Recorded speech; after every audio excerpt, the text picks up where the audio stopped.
I was talking to one of our customers the other day, and they mentioned something that I really don't talk about enough, and that's Recast Application Workspace DTAP pipeline. Okay, now when I say DTAP, I mean development, test, acceptance, and production. Think about it as update rings.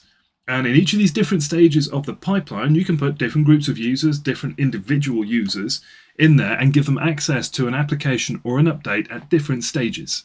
Okay, this thing is really, really powerful. So I want to show you what this looks like. Okay, so if I go in here now and if I bring up the liquid management console, and what I'm going to do, everyone's favorite part, is I'm going to shrink myself a little bit here so you can see the screen. There we go, fantastic. And if I just move myself over there, there we are.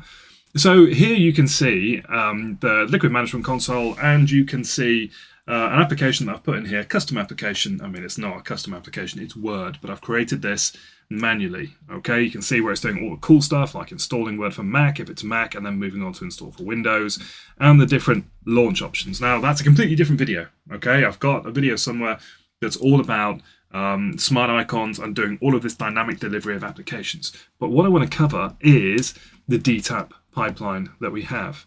So if you have a look up here, you can see I've got 4 stages. I've got development, I've got test, I've got acceptance, and I've got production.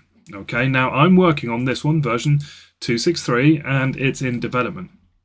So if I want to make a change in here, I can make a really, really simple change. I can take start word locally and take it to the top. And if I have a look at this, you can see that what it's doing is it's launching winword.exe. Okay, so click cancel on that. But now I've made that change, you can see I've got a little asterisk against the development stage of the pipeline. So I can now move this along the pipeline, and I could drop it into production.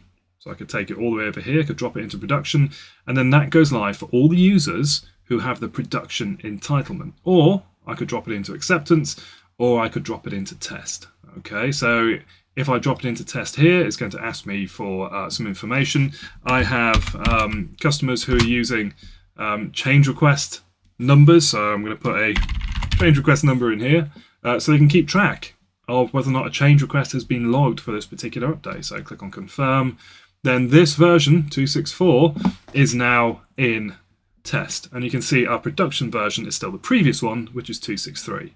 And I can move this along every stage of the pipeline. There we go. I'm going to move this along, click on confirm. This is now in acceptance. What does that actually mean then? Well, I can go into entitlements, and you can see in here I've got various entitlements. So I've got me, my name. I've got an entitlement called developer apps, and that's actually a developer app group from Azure AD. And then I've got office users.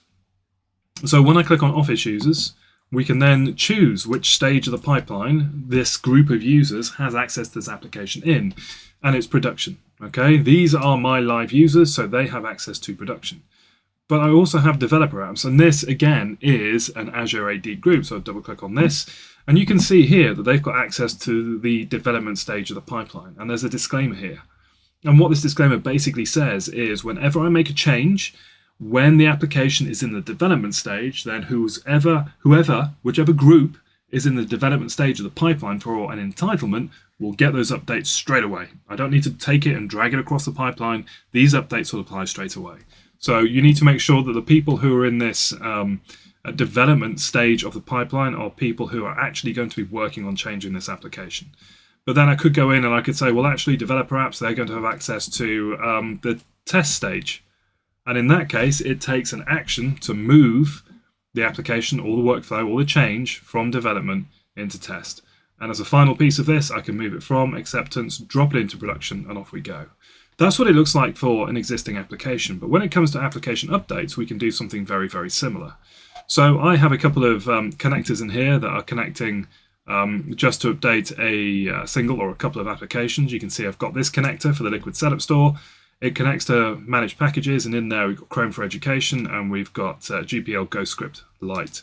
And I also have a scheduled task, and what that scheduled task does is it keeps those applications up to date. So if I click on this one, auto update, it actually connects into the connector that we've selected, and what it's doing is it's downloading and applying updates, and it's putting them into production. But again, this is where you can decide where those updates go.